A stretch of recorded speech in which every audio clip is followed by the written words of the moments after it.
computer. Okay. Welcome to Talking Smart, conversations with colleagues in education and philosophy from around the world. I'm your host, Richard Mort Morehouse. Today's guest is Melinda Spaulding, the co-owner and president of Practical Insights Incorporated, a marketing research consulting firm, and co-founder of Practical Marketing Skills, LCCE, a marketing education consulting company. Melinda has a master's degree in marketing from the University of Georgia in Athens, an undergraduate degree, magna cum laude from in psychology research methods from Viterbo University, La Crosse, Wisconsin. Melinda has focused for 18 years on marketing research experience, balancing methodology with art and storytelling. Marketing research has been central to Melinda's career, beginning with her master's degree from Georgia. She was a Eli Lilly and Company first hire for this program as market research consultant, supporting the Prozac brand. I mumbled through that a little bit, but that's okay. That's a lot. Anyway, Ms. Spaulding shifted to the service side of marketing, which include running analytic function and serving on executive committees of G&H Research in Indianapolis. She's also an adjunct faculty member at the University of Indiana and has done much of her work in the healthcare industry. I shortened that up a little bit, but and maybe most importantly, the reason we're looking at having this chat today is because Melinda, along with her colleague Mitch Tull, wrote Finding Insight, Discovering Non-Obvious Connections to Why People Do What They Do, and published in 2024. So we're just hot off the presses. So welcome. Thank you. With that, without going into too much detail, why don't you tell me a little bit about the origin of the book, why you wrote the book, and the way that you wrote it? Sure. So it's interesting. I definitely do market research and got into, running projects and consulting. But about 8 years ago, when I met Mitch, we worked together at Lilly, but didn't really know each other. But when I met him for a project, he brought me into doing trainings for large organizations, and insights was one of our most popular topics and still is today. And so I've been delivering insights training programs with Mitch, sometimes solo, really for the past 8 years, virtually live, all these, different iterations. And I think one of the reasons why is because companies believe insights are important, but they don't really know what they are. And we find that, in fact, I'll go into a meeting and people will drop the word insight over and over again. What's the insight from here, or the insight here? And back and forth. And they don't really know what that means. And more importantly, when we can get to a definition, they don't know how to come up with an insight. And so that was really the motivation for the book, is I think we found that there was a need because of all the different trainings we've been doing. And we thought packaging in a book is one that we could take at the program that we do live and then have it access to individuals. But also to kind of demystify what it really is. But then most importantly, how do you find one? There's literature out there on what are insights. You can get to a definition. There's a lot of work done on why they're important. But nobody really talks about how to come up with an insight. What's the process for insight discovery? And some of that, I think, is because it's not a math technique. It's not a formula. It's not a specific project. You've got to be able to see pieces put together. And it's hard. It's a different way of thinking than we're usually used to. So that was kind of the motivation for the book. The style of the book, I'm I'm a practitioner. I'm not an academic, so I'm not a good reader. I don't like, Mitch actually reads a lot and sends me books, and I get started and I get excited and I jump around and so what we realized is that's how we wanted to write the book. We wanted to write it to somebody who would be entertained. So if they did not know a lot about insights, they would learn something about us and some case studies and be entertained. Um, Also, we know that some topics are more important than others to the individual reader. So we wanted to write in a way that somebody didn't have to read it from start to finish. They could jump into one chapter if, like emotions are really important, or if they were told you've got to write a patient journey, because that's really popular in healthcare, they could go to that chapter, they could read about it, have more information, but didn't feel like they had to read the whole book to understand it. Certainly, we want people to read the whole book. We put a lot of time and effort into it, but I think that's how the busy working professional does things now. But they don't sit and read a business book on a plane anymore because now they have Wi-Fi and they have to be connected. So we really wanted to make it, thinking about our reader in mind. Well, and I think you do an interesting job with that. But as I took my time reading the book because I had the time, and I really wanted to understand as much as I could about it. And one of the things that I liked, and again, you do a very challenging thing, and I think you accomplished your goal as I read it anyway, because you kind of have a fairly breezy presentation, but if you look at the detail and if you look at what you expect the reader to do, and what you want them to do if they were in your class, Mhm. actually do the hard work that's Yeah, involved in that one chapter. So, yeah, I mean, as I read it, I could almost see that one chapter would be a day-long seminar uh, hmm because of the work that's required. In fact, probably in some chapters, a week-long seminar because of the kind of checking and rechecking, analysis and rethinking, yeah, and the talking that has to go through the process. yeah. When we deliver the course live, one of my favorite ways to do it is start in an afternoon and go through just the details, right? What is an insight? What is the process? What, kind of do the tell. And then I like to, in the book, I use COPD, so chronic bronchitis and emphysema, as a teaching case. We pull data in all the chapters for that because it's readily available and one we know. But in the course, at the end of that first day is we'll hand them data. And we'll say, now there's qualitative data, there's secondary data from, the and published results, there's quantitative data. Not a lot, like it's packaged for a busy professional, but you got to get familiar with this data. And then when they come back for the morning session, they're fresh, they have a cup of coffee. I say, now you've read the data. Now let's start putting the pieces together. What are the patterns? So they go through and they come up with patterns. So what are the pain points? They come up with pain points. And so we process the data together. And then we say, okay, now as a team, hypothesize what the insight is. And we actually have that in the book when we talk about synthesis of putting it all together. The last one I've done that was just my favorite. They came up with an insight, and the way they phrased it, I had never heard it that way. I mean, we've been teaching this for 8 years and using this case, and they came up with something new. And I liked bringing that attention to it because you put more minds on something, they see it from a different angle, they phrase it differently. But I think there's a lot to insight discovery is about getting your hands dirty.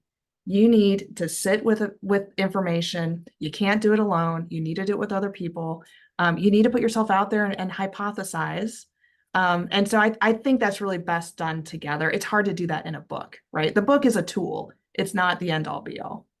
Well, yes, but since in some ways our journey to parts of this have been along similar lines, um, I could visualize myself in these situations, and teaching the course actually. I mean, it's Yeah. because as you sort of know, that's the way we did the qualitative research. Well, Hmm. we did well, and it, since that too, I've had lots of opportunities to kind of train people, and we did some very interesting through St. Mary's Press. They are interested in, well, the first one they were interested in youth ministry, for example.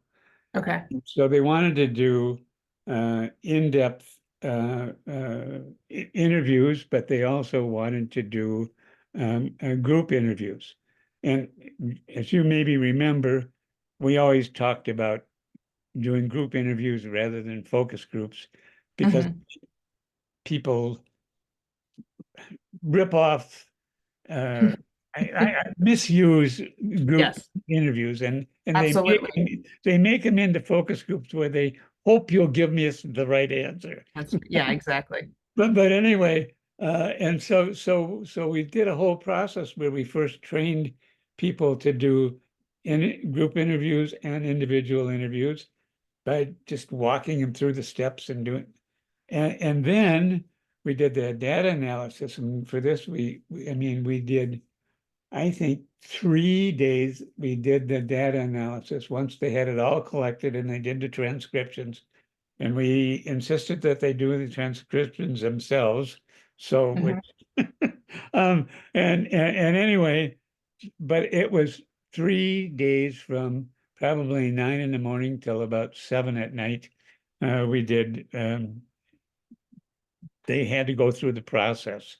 And Hmm. that's the way, then you've got a group of people that know how to do that because they went through every possible step. And Yep. anyway, I'm talking to myself rather than to you, but Oh, no, um, no, you're good. It reminds me of, well, there's a group called Brand Trust out of Chicago, and they're really an interesting group. They do the one-on-one interviews, but they really get you in a relaxed setting. They have the respondent, they call it emotional inquiry, think about memories and bring it up to like think about a time. But after each interview, and they have multiple people interviewing, so you're not getting the interviewer bias. Then they synthesize and they go through, and it's a little bit of a faster pace than I think what we were taught. But they do the constant comparative method, which is, yeah, without calling it that, that's what they're doing. But I remember in undergrad, my research project for Turbo, um, in my apartment, I had all of those interviews on index cards. I had an entire wall dedicated to going through and writing my paper. I mean, it was such a great experience, but that's where it's a hands-on process. Like Mitch teases me because he's like, you are known for data on index cards. And I'm like, I just still do it that way. Like that's just how I don't know another way to do it. I just have to touch it and move it around and put it in piles and process it. It's got to be hands-on. yep, yep. Well, it's so funny too because when I've done some quantitative research projects, I'll do the statistics and then I will go back and go having things on cards and moving things around so that I can see what it looks like visually, Yeah. even for quantitative research. And so, uh, but yeah, I I still, when I do quantitative research, I draw out my slides like that I'm going to present the data in, and I have a graphic designer on my team, and she'll create them. But I have to visually write out the data on how I'm going to show it and display it, and that lets me think of the next question. The other thing I've done, again, it makes me think of the constant compare, like kind of what you taught us for qualitative research. One of my clients um, has a pretty decent team that does market research, and we will have regular analysis sessions. We'll get together for 30 minutes, like on a Tuesday. I'll say, hey, here's what I'm finding in this data set you gave me. What do you see? This is why I'm thinking the conclusion is. What do you think the conclusion is? And then we'll have another member of the team from another agency with another data set, and it'll spark their idea. And we always get to a better place, but we ask different and better questions by doing that. I think of new ways to look at the data I hadn't thought of before.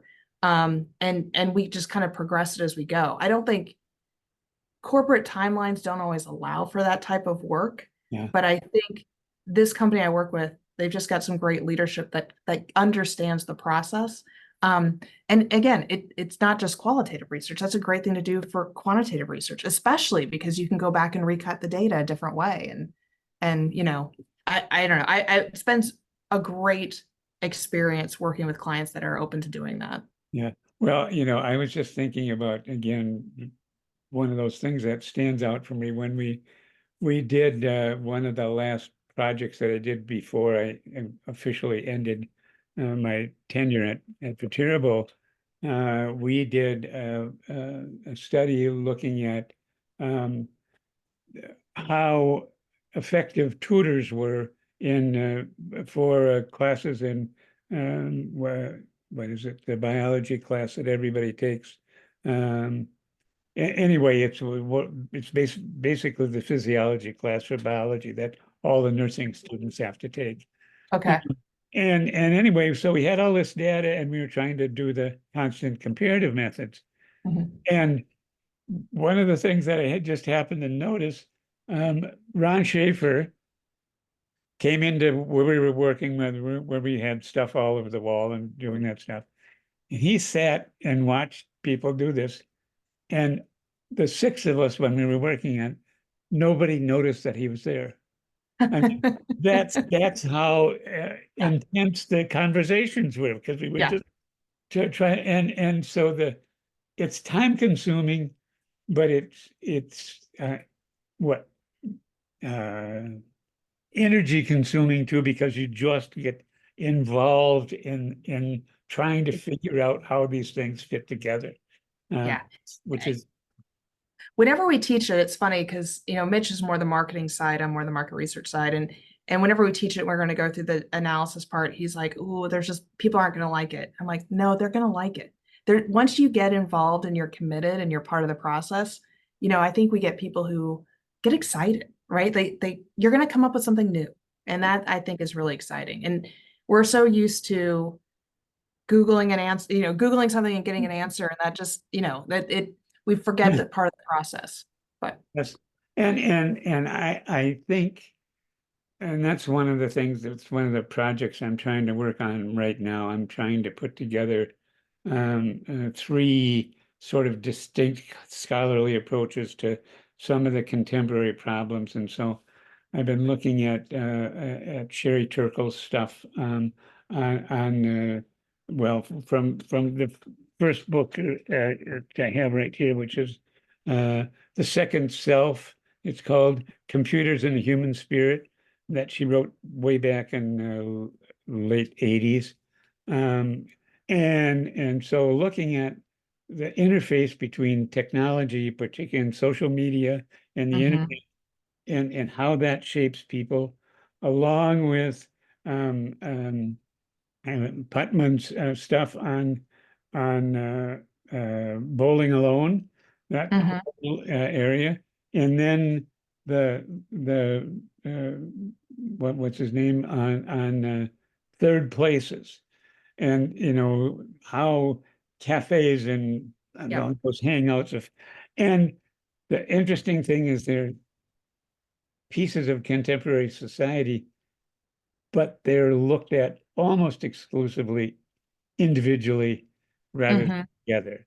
And yeah, so that's going to be that's what I'm working on, a long article to try to put that stuff together, because I think the interface of those things is so exciting and interesting. And the reason I brought that up, and I'm sorry that I'm dominating the okay, conversation here, but the reason I brought that up is because of your comment about how much we expect from Google.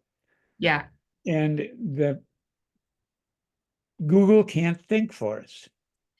It can give yeah. us a lot of information, but it can't think for us. So one of the examples I'll do when I talk, and it's funny because so I'll go and talk to marketers, adults, right, in the session. And one of the things, it's a great example. I'll Google, especially right now, um, work from home, is work from home more productive? And the first snippet is yes. And it's usually citing Stanford or Harvard. And then I say, well, work from home less productive? The answer is yes. And it's usually citing Stanford or Harvard. And so, and I show this, I'm like, how can that be? And it ties to the chapter on perplexity. So that's why I bring it up, right? It's Yes, what yes. do we do when we get data that doesn't align? And Google is going to, foster this. Well, every year I talk at our local high school to the AP stats class about careers using statistics. And I like to show them fun examples. So I use that example. And immediately the students were like, oh, it's going to tell you the answer you want. And I said, why is it telling me the answer I want? This and they get it. Adults do not. So this gives me hope for our next generation. They say Google, their motivation is for you to stay on Google as long as possible, not to give you truth. I mean, that's obviously the conclusion I want them to get to, but they get there right away. They know, they understand that they're being manipulated, and I think that's really important. So I think it's interesting how this younger generation gets it. But my generation, it is still, I mean, I'll be with people, oh, let me Google that really quick. And it's the first answer that pops up. I'm like, but we don't know that that's the right answer. We don't know the context that's given in. But I was really encouraged that these students are like, That's I enough. get it. The other thing that was really encouraging is I just did it. And I have hard copies of the book, even though it's, it'll be out in 2 days. But I brought a few and I said, look, you guys are in high school, summer's about to start. The last thing I'm sure you want is some middle-aged lady giving you a book. And so I go, you don't have to take a book. If you're interested, please do, but you don't have to. You're not going to hurt my feelings. I ran out of books. Ah, I couldn't, I had to come back the next day and give them more books. But a book is now a novelty to teenagers. yeah, yeah. They're all on iPads.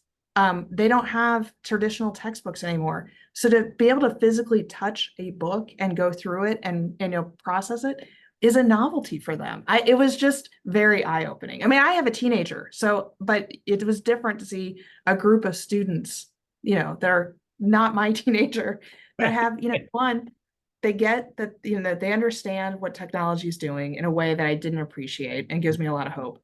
But they also are so starved for, I think, traditional ways of thinking. Well, yes, yes, and yes, and the what I this is how old I am. What I always struggled with when teaching is I tried not to teach with textbooks because Mhm.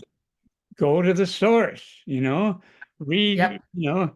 read Freud. Don't talk about Freud. Don't tell me what some person who maybe read Freud 30 years ago thought about him Mhm. and condensed it into 3 sentences.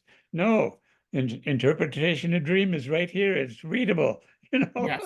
Uh, Well, I was talking about this with my colleague in preparing for today, and I said, I don't remember which class it was, but it was one of my last classes with you. Um, and you kind of just said it's pass or fail. You either participate and you're doing this or you're not. And you do the reading and you come in with a perspective. And it was, we debated ideas and it was great. It was like it's one of those things I remember, even though I don't even remember what class, but I remember showing up reading and coming prepared and having an opinion and, processing that. And yeah, it's a lost skill. well, it may have been, it was probably history and systems. Yeah. My guess is because I used to really try to do that to really get people. Well, I try to do that in all my classes, but um, yeah. Anyway, and it's so funny because I look back and talk about doing two things, a day late and a dollar short. I remember a course that I had at Sacramento State, and it was American Intellectual History because I was a history major actually.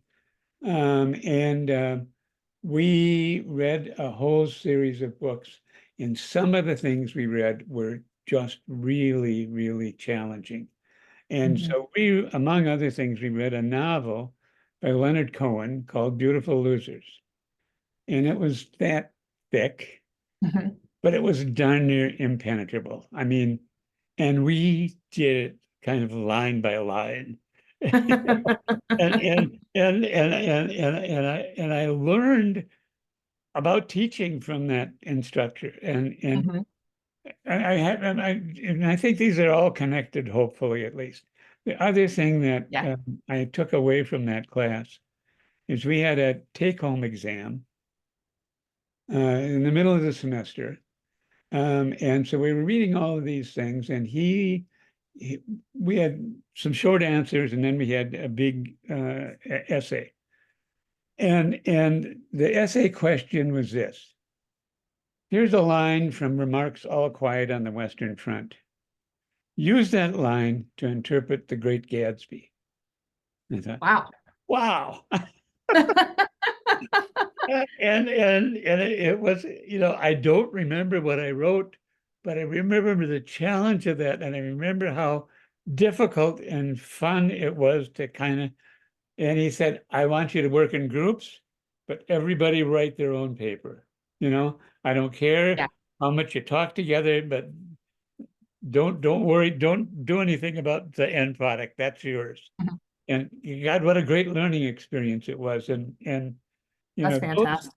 those little pieces like that. And the reason I sort of bring all that stuff is because I think that's the way your book was written as well. It was written to get a handle on a piece and to kind of struggle with it and work your way through it. And uh, Well, and so, hopefully in an entertaining way, so we don't turn yes. people off, right? Like Well, that's it personal is. stories and things like that. It's just to keep people so they don't. I think some books that you just get lost, like because we don't have the time or the energy to do the work.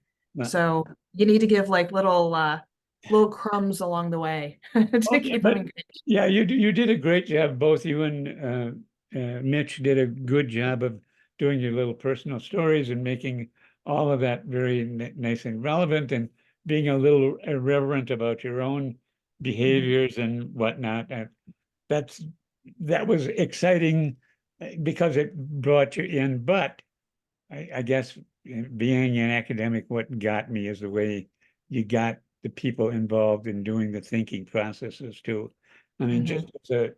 just as an outside reader and who's not much interested in business per se. Um, but here, I'm going to ask you a real hard question. Okay. And that is, um, how do you grapple with the ideas of consumerism and marketing? I mean, Mhm.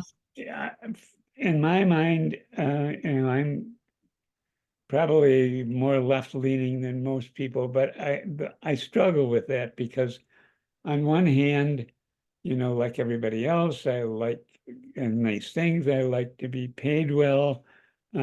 Particularly, I like to be paid for the work that I do, but I also worry about the commodification of people.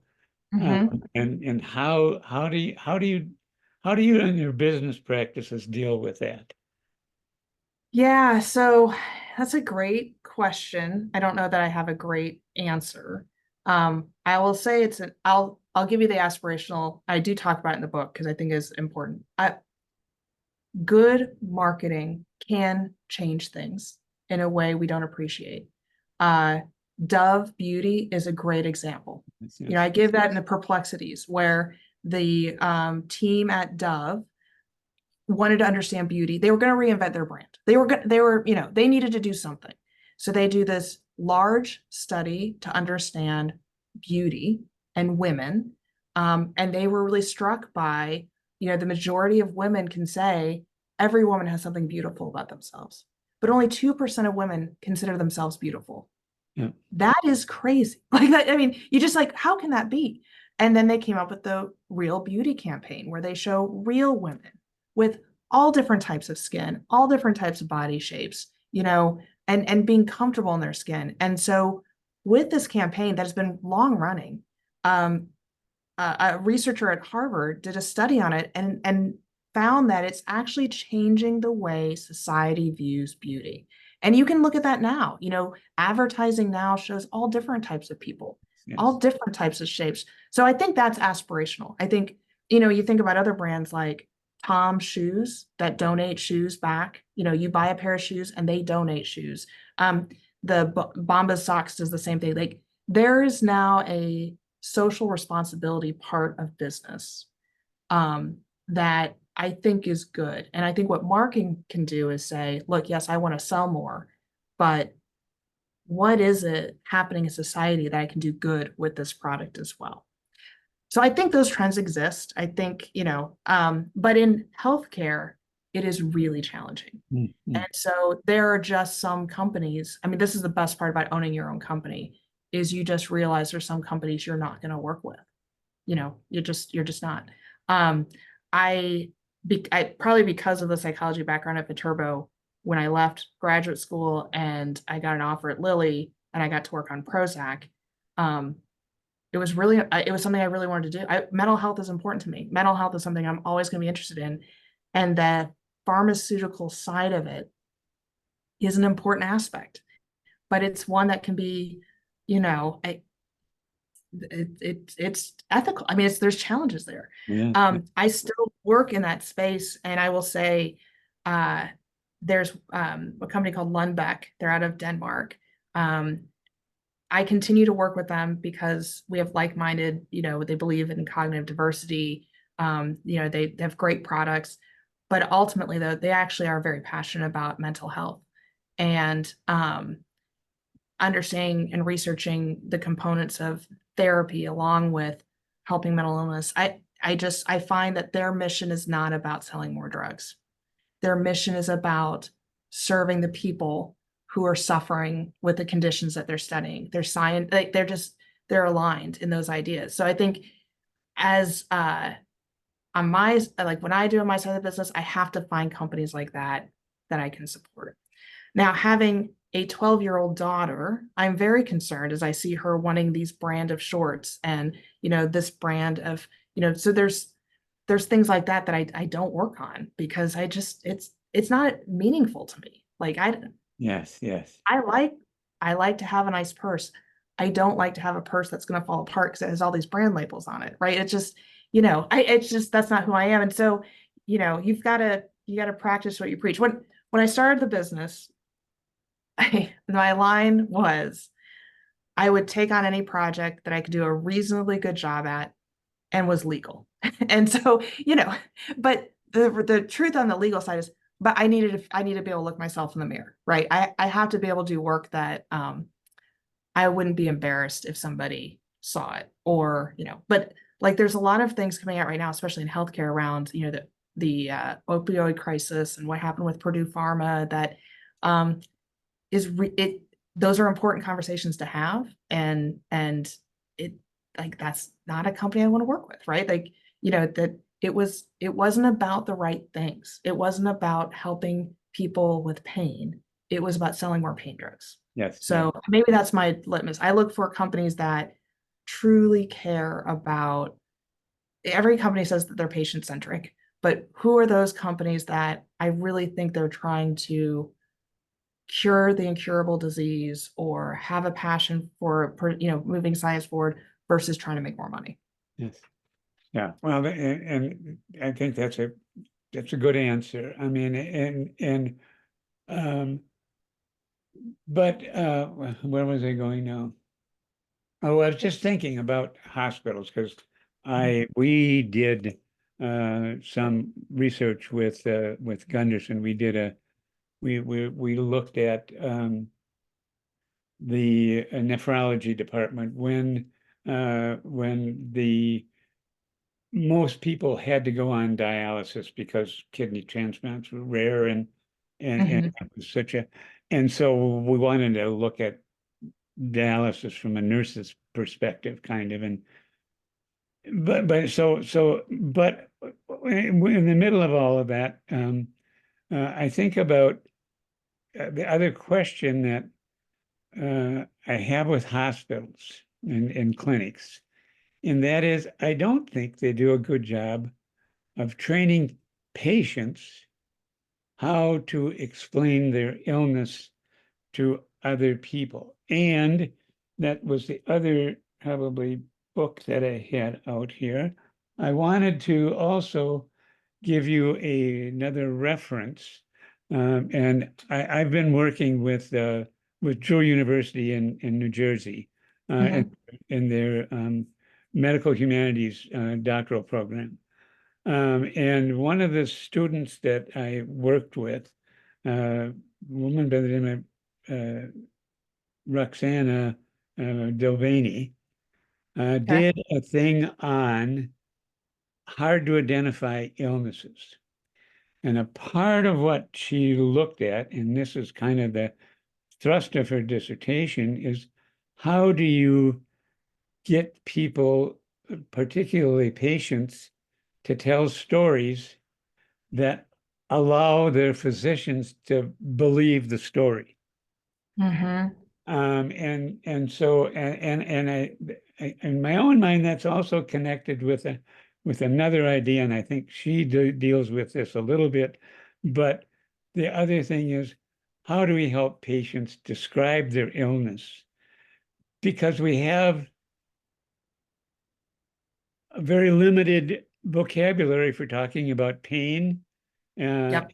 and so We do, I haven't done a lot of them, but there are definitely these research studies where they're dialogue studies where we listen and have linguists listen to recordings of patients and doctors together. That research is quite fascinating. Because one of the other things that happens is patients, whether they know it or not, are signaling to physicians the type of treatment they want oh that yeah, may not be aligned, right? So, like if they're, say I have cancer, there's a lot of, metastatic cancer. A lot of treatments range from being toxic but effective to maybe not as effective. We're prolonging the inevitable, but just not as much, but it's going to give you a better quality of life. The physician's making some judgments. Now, if I show up and I've got my husband with me and he's stressed out and he's like, I don't know what I'd do without her. We can get through anything together. And they see I've got a solid support system. I'm going to get a stronger drug.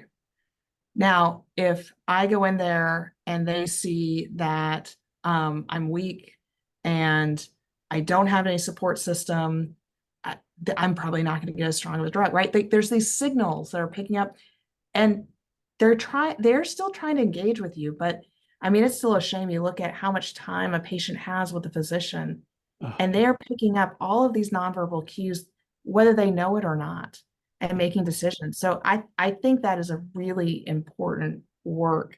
And that reminds me, I was just looking because I'm going to use it as an example in a class I have coming up. There's a website. It was a product I worked on with a company, and endometriosis is one of those conditions that you're talking about where women's symptoms are easily dismissed as just a normal part of their period.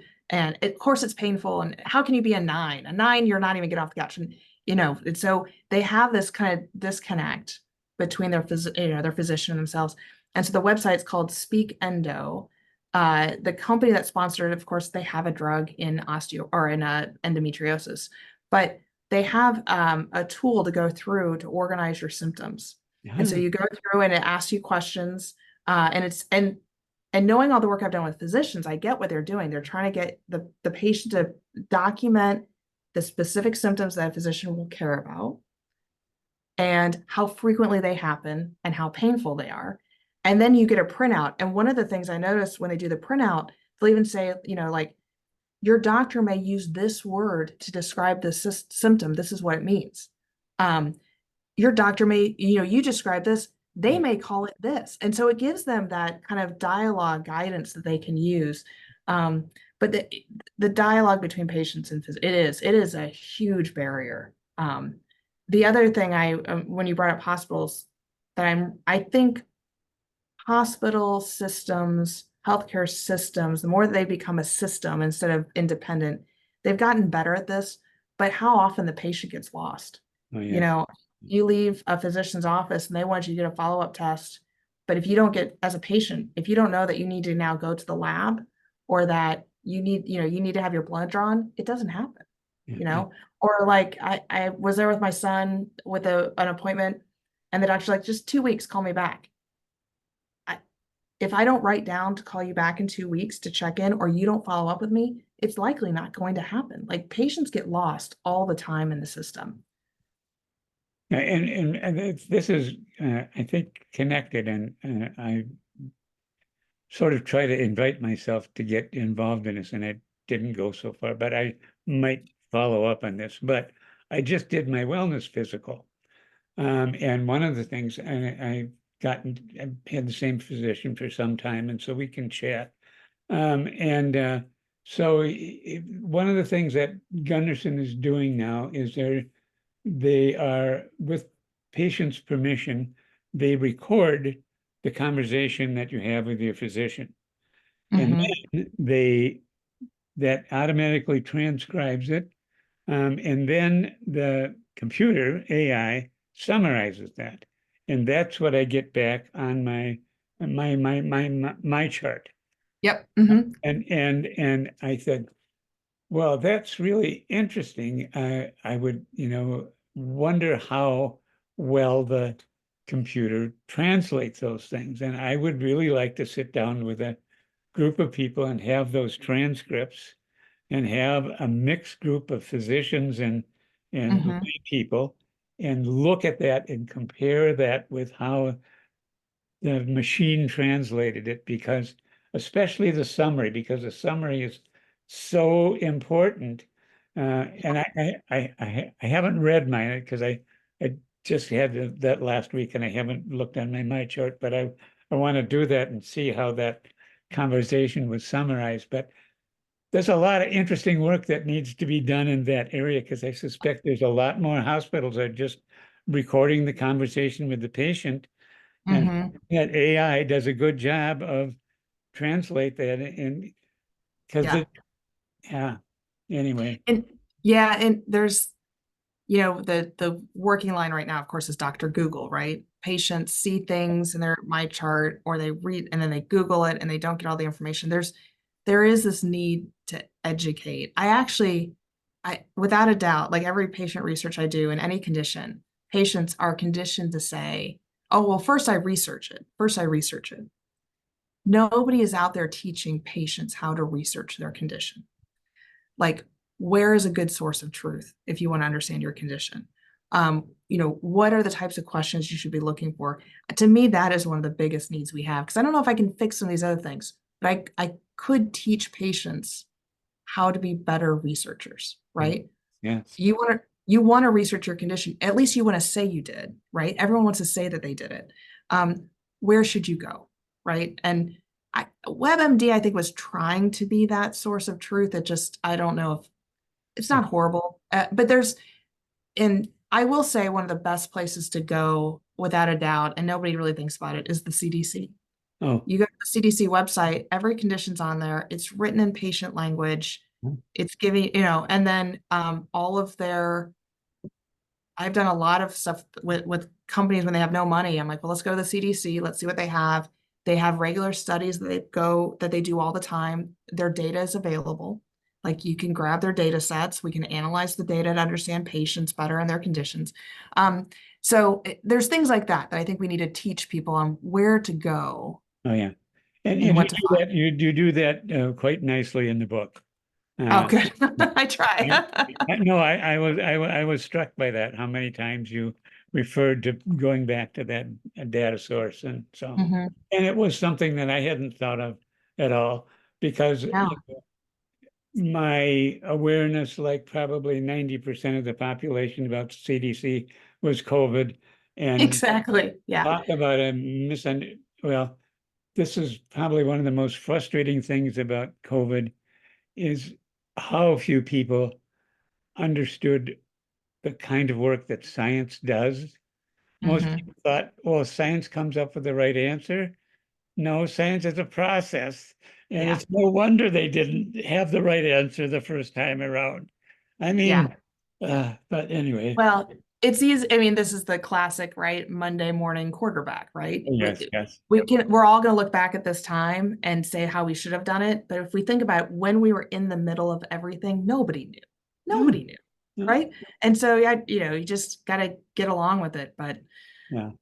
there's these things in our life that like kind of we say like before kids and after kids, right? Or now it's going to be before COVID and after COVID. We have like these demarcations. It's like now the only difference is we all have universally the same one that Yeah. we would have otherwise had. Yeah. But I have I've I kind was of lost track of time, but we must okay. approaching an hour, are we?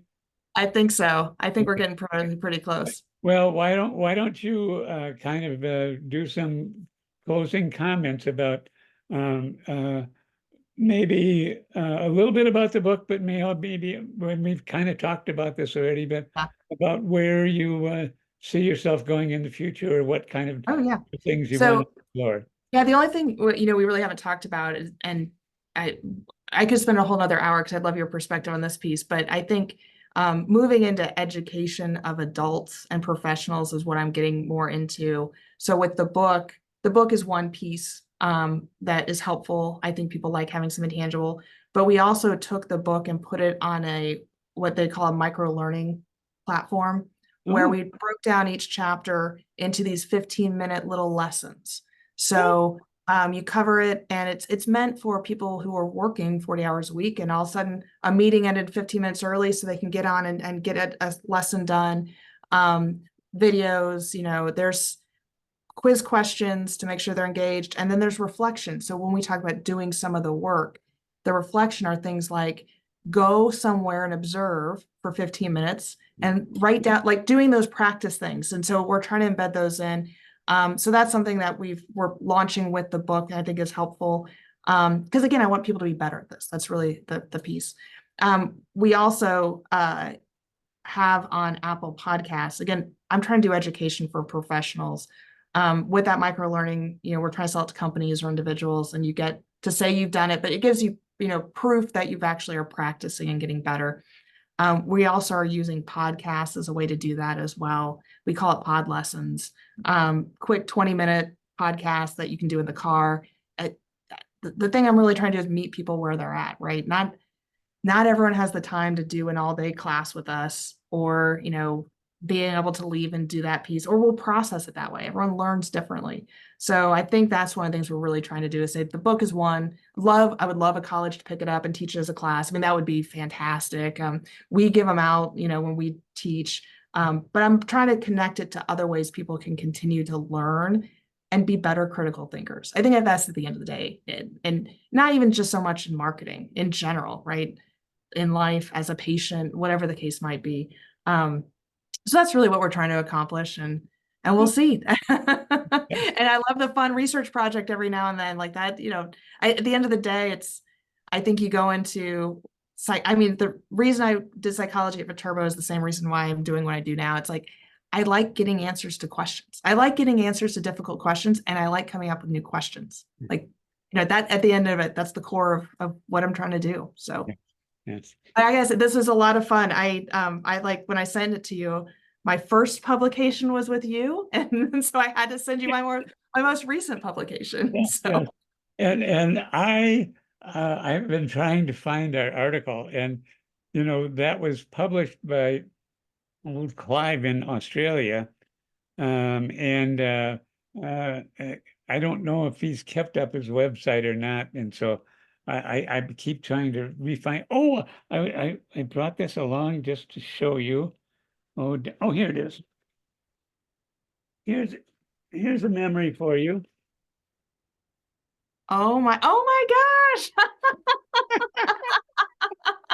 The I don't even manual have that that. you developed right here. I So, can't believe you have that. That's yeah. amazing.